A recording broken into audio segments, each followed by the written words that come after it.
जब हमारी प्रार्थनाएं आसमान की ओर उठती हैं, तो हम एक अदृश्य दुनिया के द्वार पर दस्तक दे रहे होते हैं। यही वह समय होता है जब ईश्वर की आत्मा हमारे पास पहुंचती है और हमें ऐसा लगता है जैसे स्वर्ग से कोई विशेष दूत हमारे लिए भेजा गया हो। इन क्षणों में हमें ईश्वर की निकटता का अनुभव होता है, एक शक्तिशाली हस्तक्षेप जो हमें थामे हुए होता है। स्वर्गदूत ईश्वर के माध्यम से काम करने वाले कार्यकर्ता होते हैं, कभी संदेशवाहक, कभी रक्षक और कभी मार्गदर्शक। यह समझना आवश्यक है कि ईश्वर ने स्वर्ग और पृथ्वी की हर वस्तु की सृष्टि की है, जिसमें ये अदृश्य शक्तियां भी शामिल हैं। प्राचीन चर्च के पिता ओरिजन का कहना है कि जब हम प्रार्थना करते हैं तो स्वर्गदूत हमारे चारों ओर इकट्ठा होते हैं, जैसा कि हर विश्वासी का एक निजी स्वर्गदूत होता है। यही कारण है कि जब हम सामूहिक प्रार्थना करते हैं तो वहां मानव और स्वर्गीय मंडलियों का समागम होता है। लेखक के अनुभव की बात करें तो स्वर्गदूतों के विषय में विचार करना कभी उसकी प्राथमिकता नहीं था, लेकिन अब उसे यीशु के शब्द ध्यान आते हैं कि स्वर्ग में एक भी पापी के पश्चाताप से स्वर्गदूत आनंद मनाते हैं।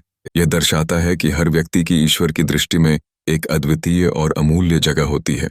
कई वास्तविक घटनाएं बताती हैं कि स्वर्गदूत संकट के समय में लोगों की मदद करते हैं, जैसे एक शिक्षिका के साथ घटित घटना जिसमें उसने एक व्यक्ति से मदद पाई और उस व्यक्ति का अदृश्य होना एक रहस्य बना रह गया।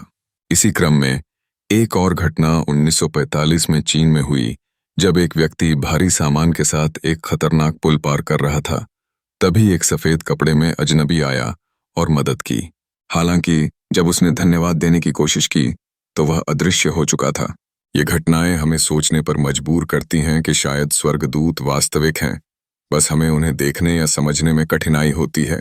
लेखक भजन संहिता के उस वचन का स्मरण कराता है जिसमें कहा गया है कि ईश्वर अपने स्वर्गदूतों को हमारी रक्षा के लिए भेजता है।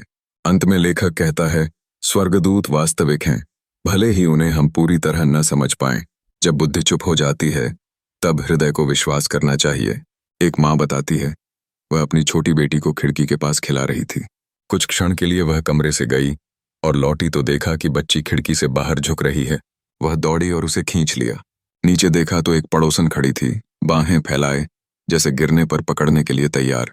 पर बाद में जब उसने पूछा तो पड़ोसन ने कहा, मैं वहां थी ही नहीं।